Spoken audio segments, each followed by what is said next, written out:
The stem of the wineglass cooled his fingertips, a trembling anchor in a room that glittered like it had forgotten how to be honest. Candlelight draped itself over faces he'd fed for years. Neighbors, colleagues, old friends who knew where the spoons lived without asking. Faces warmed by laughter that rang bright and clean, as if nothing cracked beneath it. But something was cracking. It was a small, private sound, the kind heard when porcelain fractures under pressure and holds, just barely, until someone breathes wrong. Tonight someone would.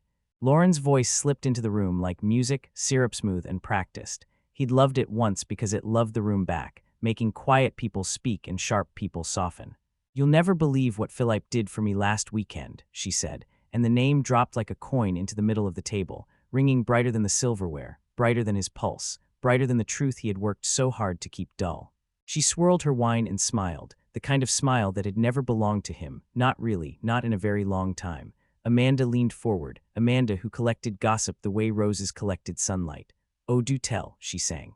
Lauren didn't hesitate. He surprised me with a weekend trip to Napa, a private villa, exclusive wine tastings, the works. She chuckled, and something that used to be safe inside him flinched.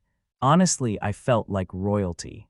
The table reacted on cue: gasps, laughter, delighted little songs of awe. He watched all of it like a man at an aquarium, pressed against glass, unable to feel the water but understanding how it moved. He looked at his wife, the woman he'd built 17 years around like a cathedral of habits. Sundays were hers, autumns belonged to their rituals, winters to their whispered promises, all of it paid for with a quiet hunger for stability, for peace for them. And she never once looked at him. "That's incredible," Amanda said. "You're so lucky to have someone who knows how to treat you like that." Lucky. The word passed through him like a dull knife, too blunt for blood, too relentless for mercy. He set the glass down and heard it touch wood. It sounded like a decision. "Sounds like Philip has quite the flair for romance," he said, and his voice surprised him with how composed it was, as if a version of himself had already practiced this moment in a mirror he wouldn't admit to owning.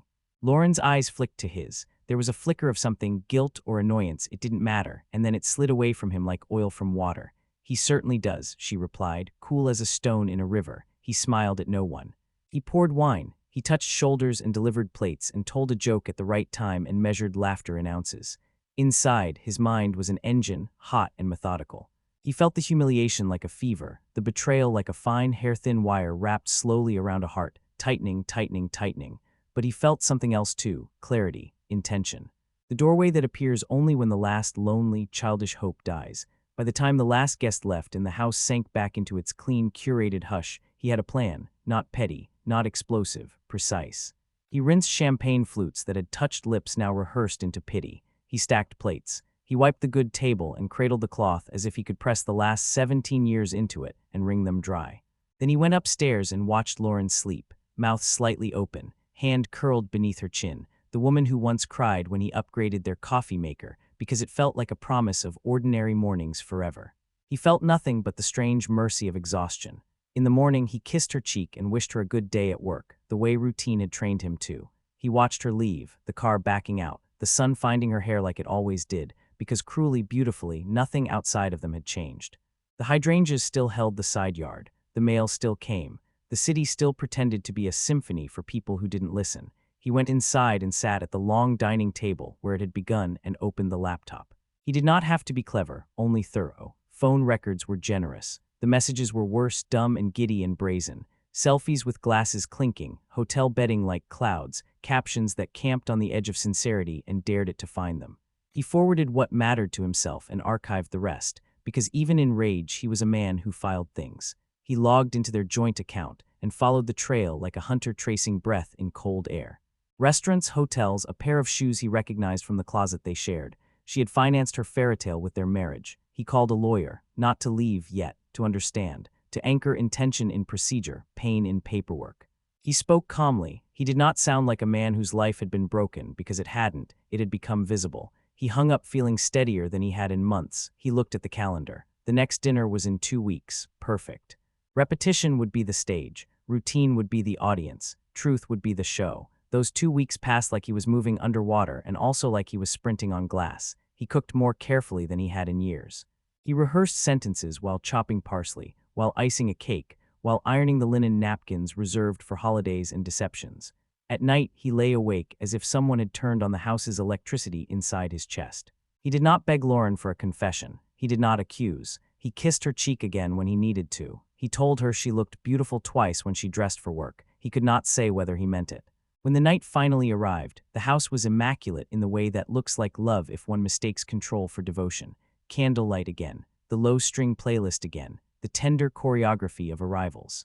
Lauren moved through the room like a hostess inside an advertisement for a life, and for a moment, a small, indecent moment, he felt proud of the tableau, of his competence, of the way the world, even now, bowed to preparation. He waited until dessert, until the tiramisu sat like a promise of sweetness after bitterness. He stood with a champagne flute and smiled, and the room quieted because that's what rooms do for people who have fed them well. 17 years ago, he began, and every syllable felt like a steady foot on a staircase. I married the love of my life. Lauren, you've been my partner, my confidant, my greatest source of joy, a ripple of awe like a breeze through wheat. He saw unease flicker over her face, just the shadow of a bird, but it passed. But marriage, he said, soft, letting the word sit in the center of the table where so many had been set, salt, bread, flowers, wine, is built on trust. Silence folded around them like a napkin over a lap. And trust once broken can never be the same. The quiet deepened. He felt the room's attention like warmth on his skin. He turned his gaze to Lauren, and this time he did not blink. Lauren, he said. I know about Philip. The gasp was physical. Someone knocked a spoon. Someone else inhaled sharply. It sounded like the sea deciding. Her face went white, then red, then nothing at all. He saw the scaffolding of composure and how quickly it can be kicked out from under a person. He kept his voice steady. He could hear the lawyer's cadence in his throat now. For months, you've been lying to me. You used our money, our home, our marriage as a shield for your deception. And last week you bragged about it at this table. She started to speak. David, he raised a hand and the room obeyed it as if it were a traffic signal. Save it, he turned to the guests. I've compiled everything, the texts, the photos, the receipts. I'll be filing for divorce on Monday. He reached under the table and set a folder down gently in the middle, as if what it held deserved tenderness. Inside you'll find copies of Lauren's indiscretions. I thought it only fair that the friends who defended and admired her know the truth about the woman they've been praising. He said it without glee, without fire, without theatrics. That was the cruelty of it, that was the mercy. How dare you, Lauren hissed, voice low, venomous, and unbearably human. He looked at her and something inside him, something ancient and soft and already dead, said goodbye.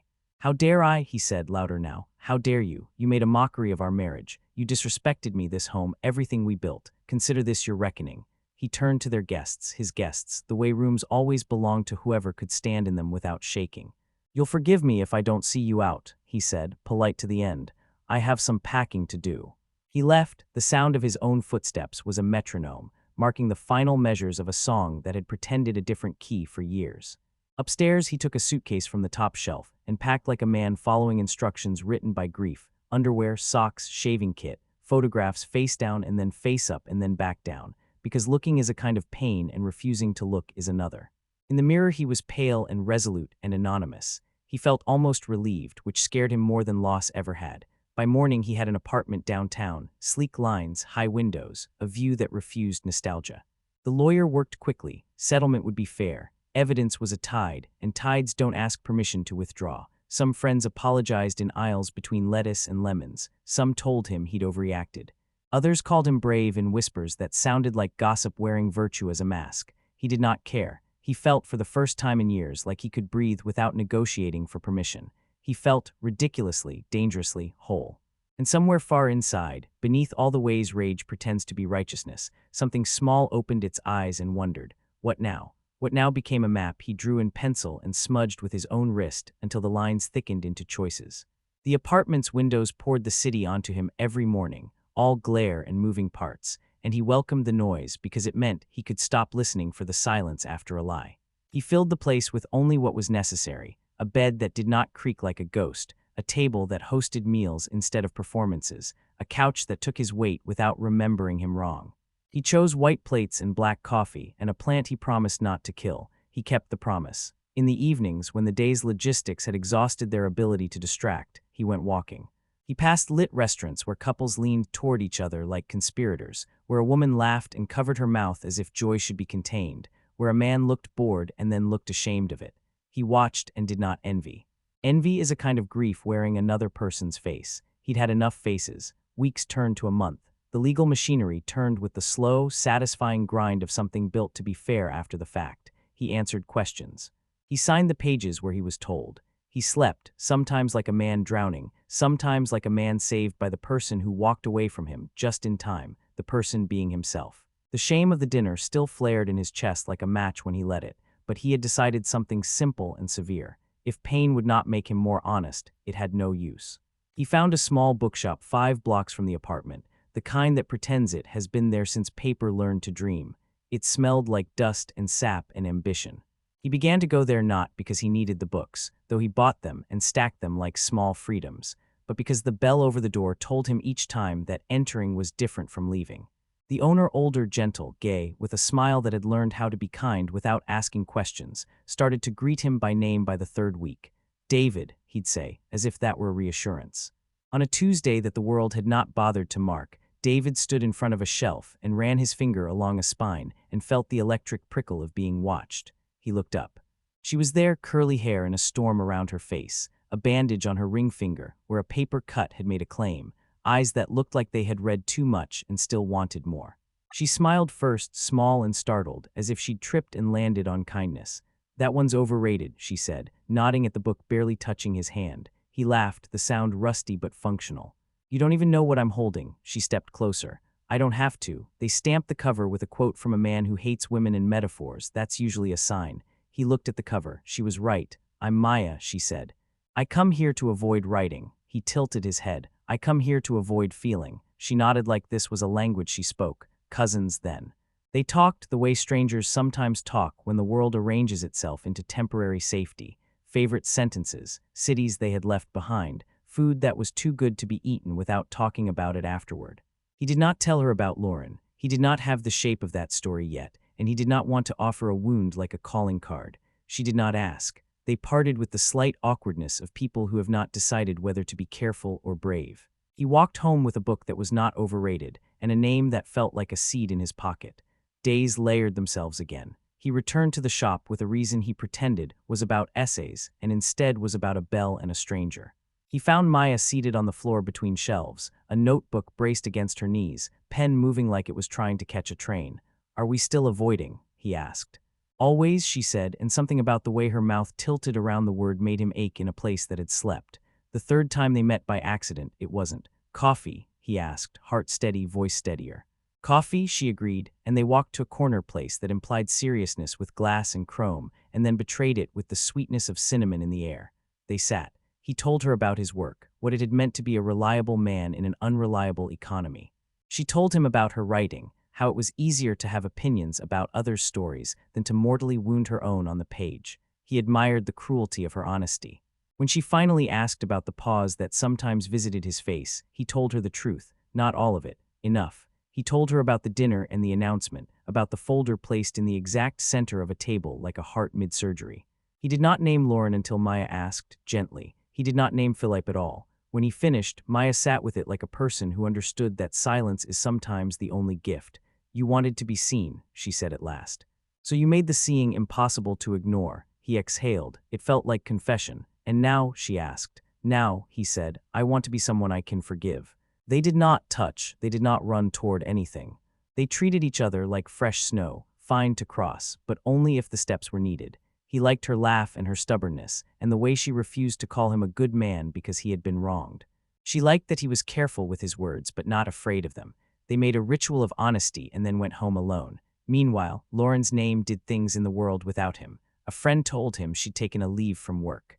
Someone else texted a photo of her at a bar, eyes red, smile performing survival. A third message, he should have blocked the pipeline. He didn't said that Philip's wife had filed for divorce, and that, by the way, everybody knew David had gone nuclear.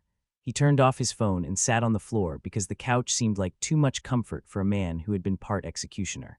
He did not cry, he did not congratulate himself. He let the facts move through him and keep going. The first time Lauren called, he watched the phone ring and go quiet. The second time, too. The third time he answered, because cowardice comes dressed in the clothes of boundaries sometimes.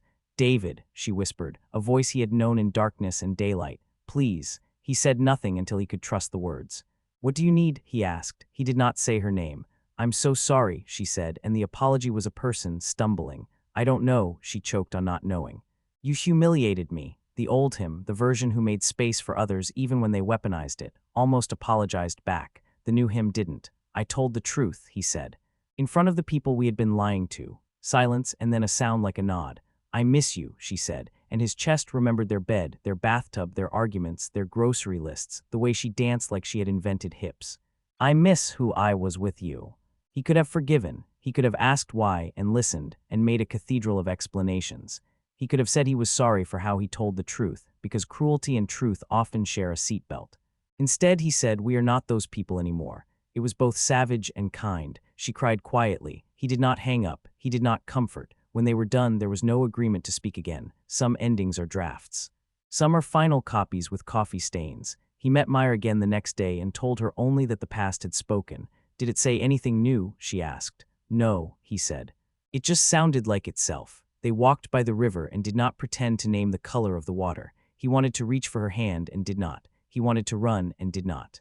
He wanted to be patient enough to deserve what patience offers. When they parted, she said, write it down. I don't write, he said. Then ruin a notebook, she replied. That night he opened a blank page and wrote one sentence. I thought love would save me from the work of living. He stared at the line until it stared back. He kept going, not because he was good at it, but because the room felt less empty when language circled the things that had stayed inside him because they were afraid of light. He wrote about the dinner. He wrote about the folder. He wrote about the boy who had learned that competence was easier than need and the man who had used competence like a sword. He stopped when his hand shook. He slept. Winter arrived without ceremony. The apartment made new sounds in the cold. He bought a heavier coat, the kind that could outlast a long walk. One evening, he found Maya standing in front of his building, breath a small cloud.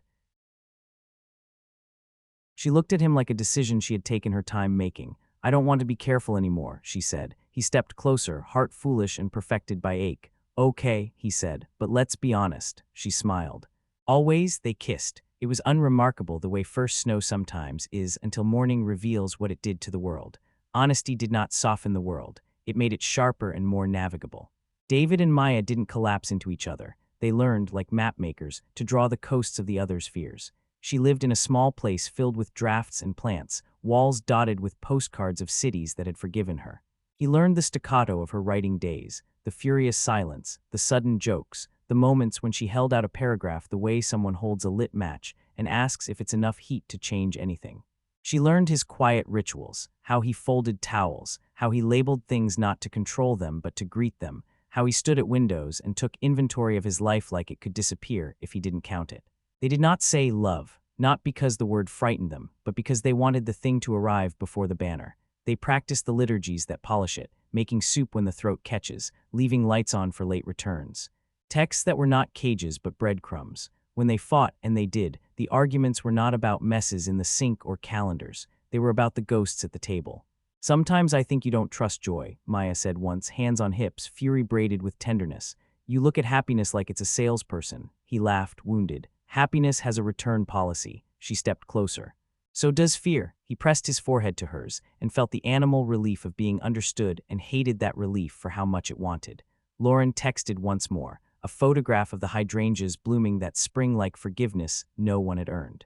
He stared at the image until his eyes made it cruel. He did not reply. He blocked her number, not as a punishment but as a sacrament. He went to the river and threw a flat stone and watched it skip and fail and sink. He whispered nothing. He went home and told Maya. She kissed his palm like a signature. The divorce finalized with a noticed absence of drama, papers, signatures, countersignatures, a clerk whose indifference felt like grace. He walked out into a weekday like any other and sat on a bench with the decree in his pocket, as if the law were a letter from a teacher saying he had passed a class he didn't remember enrolling in. He texted no one. He bought himself a small cake and ate it with a fork standing at the counter, laughing once at the absurdity of celebrating an emptiness that had made room for air. He and Maya took a trip to the coast one weekend. The motel was clean in a way that spoke of effort. The ocean looked like it always had, which made him trust it. They walked along the edge of things, shoes in hand, and he told her about the first time he had realized he loved the work of living. A morning long ago when he'd taken the bus to a job, he didn't love and watched a woman braid her daughter's hair with such concentration he nearly wept. I've been trying to pay attention ever since, he said, even when it hurt. She squeezed his fingers. Especially then, she said. That night in the motel room, she read him a page from what she was writing. It was about a woman who mistakes control for safety until safety starts to feel like a locked room. He recognized pieces of himself in her monster, and instead of protesting, he let the recognition wash him clean. "It's good," he said, which was not the same as saying it was kind. She laughed. "I don't want to be kind, I want to be true." He nodded. "I'm learning the difference." The next morning, his phone rang with a number he almost didn't recognize. Philippe's wife, he answered because curiosity is just another word for arrogance sometimes. Her voice was steady. "I thought you should know he left," she said. "Of course he did," David replied, gentle and unstartled. "I'm sorry," she said. "For all of it, for how the world watched you perform pain and called it justice." He swallowed. "I'm sorry too," he said, and meant it for both of them, for all four of them, for everyone who had ever tried to solve loneliness with a person who did not know the math. He hung up and told Maya the truth. He had made pain into theater because he wanted everyone in the room to finally see him. "That doesn't make you a villain," she said. "It makes you a person who was drowning and chose flares over silence." He let himself cry then, not the dramatic kind, but the weary kind that recognizes its own temperature. He slept for an hour and woke lighter. Spring grew shameless around them. On a Tuesday morning, he woke to an email from the bookshop owner, a short story contest, theme reckoning. He laughed aloud because the universe loved a gimmick. He printed the prompt and taped it above his desk and hated it for a day and then wrote anyway. He wrote about a dinner party and a folder and a voice that tried to say, "I forgive you," and failed. He did not submit it. He read it to Maya, who cried and called it clean. He thought clean might be the only compliment he wanted anymore. Months passed. He taught himself to cook for pleasure rather than praise. He burned the first batch of caramel and did not declare defeat. He found a routine that did not require him to audition. He and Maya fell, which is a silly verb because it implies gravity does the work for them. It was more like walking downhill together, choosing each step, laughing when one slid and the other steadied. He told her he loved her in a kitchen that smelled like cinnamon and smoke. She said it back like a fact that had finally learned its own name. Then the letter arrived. Thick paper, his name in a hand he recognized before his brain allowed it. He sat with it for a long time, a paper cut waiting inside. When he opened it, Lauren's words were neat and unadorned. She did not defend herself. She did not ask to be excused. She did what she had not done for years. She told the truth about herself, how she had been starving for attention and mistook applause for touch, how she had resented his competence because it made her feel unnecessary, how she had fallen in love with the feeling of being chosen by someone who had not built a life with her brick by brick, because being chosen without context felt like magic, how none of that justified the cruelty, how she would be in therapy for a long time, how she hoped he would someday stop being angry not for her sake, but because rage is a home with no windows. He read it twice. He did not know what he felt. He showed it to Maya because honesty had become their furniture. "Write her back," Maya said, "not to fix, to finish." He sat at the table and drafted something that did not congratulate him for being gracious. He wrote, "Thank you for telling me the truth. I was cruel in how I told mine. I am not proud of that. I am trying to become a man who does not punish to be seen. I hope we both choose quieter kinds of courage." He sent it. He did not wait for a response. That night, he and Maya lay awake and named their fears like constellations. "I am afraid I don't know how to be loved without being impressive," he said. "I am afraid I will run when it gets easy," she said. They laughed because the fear was funny when it sat beside the body heat they had built. He slept with her hair in his mouth like a borrowed animal. In the morning, the city began again. So did they? The letter did not close a loop. It loosened a knot. The months that followed were gentler and harder in the ways that matter. David stopped telling the story of the dinner party at all unless someone who needed it asked, and even then he told it like a caution about mirrors. He and Maya settled into the kind of love that never appears in photographs, because it happens between them in small, unremarkable mercies, refilling water glasses, finishing the sentence the other is too tired to complete, choosing the bigger half of bad news and the smaller half of dessert. He found himself laughing more easily, not because life was funnier, but because it no longer had to prove it was tragic to be real. And yet the central friction, the intention and its obstacle, refused to vanish entirely, as all honest frictions do. He wanted to live without cruelty. He wanted to be a man whose boundaries were sturdy but not punishing, whose truth did not demand an audience to be true. The obstacle was the muscle memory of spectacle, the part of him that had discovered in humiliation a terrible kind of power and did not want to relinquish it. Confession is a habit too. He learned to notice when the old hunger arrived wearing new clothes. He learned to feed it differently. One evening, a year to the week after the tiramisu, he returned to the bookshop where he had first met Maya. The bell did its job. The owner smiled like time folds for regulars. There was a flyer in the window, reading night stories of reckoning and repair. He signed up without telling Maya. He did not plan to perform the past. He planned to talk about the quieter violence of choosing not to perform it. The room filled with a dozen chairs, a dozen people, the smell of dust and tea. He stood with a page that was not a confession so much as a field note and began. He spoke of the dinner only as a setting, and of shame only as weather. He told them about the tender arrogance of believing that a public act would do private surgery. He told them about the mercy of paperwork and the sacrament of blocking a number without hatred. He spoke about a woman who wrote him a letter that did not save anyone and how that was the point. He said, "I spent years being competent so I didn't have to be close. Then I became vindictive so I didn't have to be vulnerable. I am trying to learn the work of being seen without staging the scene." He looked up and found Maya's eyes and did not drown. When he finished, the room was quiet in the way rooms are when people accept that their own stories are now responsible for themselves.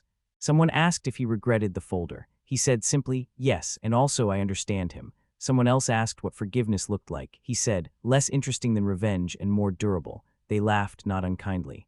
He sat down beside Maya and she took his hand not like comfort but like punctuation. After the reading on the walk home, the city gave them one of those nights that feel borrowed, a temperature that asks nothing, a sky willing to be ignored, sidewalks unremarkable in their adequacy. Maya bumped his shoulder. "I'm proud of you," she said. He shook his head, embarrassed by pride. "I didn't say anything new." She stopped him with a look. "You didn't try to be impressive." He let that sink in, an antidote. "I love you," he said, simpler now than the first time, not because the feeling was smaller, but because it had lost its costume. "I love you too," she said, like breath. They reached the river. Water moved in its old language. He thought of the man he had been that night, standing with a glass and a speech and a wound dressed as a verdict. He did not hate him. He did not admire him. He recognized him, the way one recognizes a childhood home, the paint peeling, the porch soft with rot, and also the swing that held a summer of laughter. He whispered, "Thank you for getting us here," and felt foolish and unspeakably free. A week later, an email arrived, his workplace, offering a promotion that would come with a salary, a title, and a return to the kind of schedule that would swallow evenings the way storms swallow small boats. He sat with it for a long time. Once he would have said yes fast because success had always been his flotation device. Now he forwarded it to Maya. She wrote back, "Do you want this or do you want to be the person who gets offered this?" He laughed out loud in the quiet apartment. He wrote back, "I want to be the person who knows the difference." He declined the promotion and felt the old fear rear up, the voice that says you are safe only when admired, then quiet. He used the time he kept to start volunteering at a community kitchen on Sundays. He liked the blunt holiness of onions and heat, the way hunger is not metaphor here but fact, the way people accept soup without asking for the origin story. He learned names and did not ask for them to be impressed. He went home tired and slept the sleep work grants, not achievement. He began slowly to forgive the part of himself that would always want an audience. He began slowly to trust that intimacy is just attention without applause. On an ordinary Tuesday, Lauren emailed a last time, not a letter, not a plea, a line, "I'm getting married next spring. I hope you are well." He sat with it. He felt the small ache that belongs to anniversaries that will never be celebrated. He felt the relief that belongs to choices that have stopped asking to be reconsidered. He wrote back, "I wish you gentleness." Then he closed the computer and stood at the window and watched the city rearrange itself without consulting him. He smiled. He made tea. That night in bed, Maya said, "What do you want the next year to feel like?" He answered without thinking and without apologizing. "Like a room with the window open," he said. "Like there's weather and I'm not performing for it." She laughed softly. "We can do that," she said. They fell asleep like a treaty, uneventful, binding, ordinary in the way all miracles must become if a life is to be lived. He dreamed of a dinner party, not the one with the folder, a different one. There was soup and bread and no speeches. People told the truth in sentences that did not need an audience to exist. He woke with tears on his face and no shame at all. He turned toward the woman beside him and placed his palm against the place where her ribs made a small cathedral. He felt the breathing. He felt his own. He thought of the boy who believed love would save him from the work of living, and the man who had learned that love only made the work worth doing. Morning came like a fact. He rose to meet it without declaring anything to anyone but the mirror.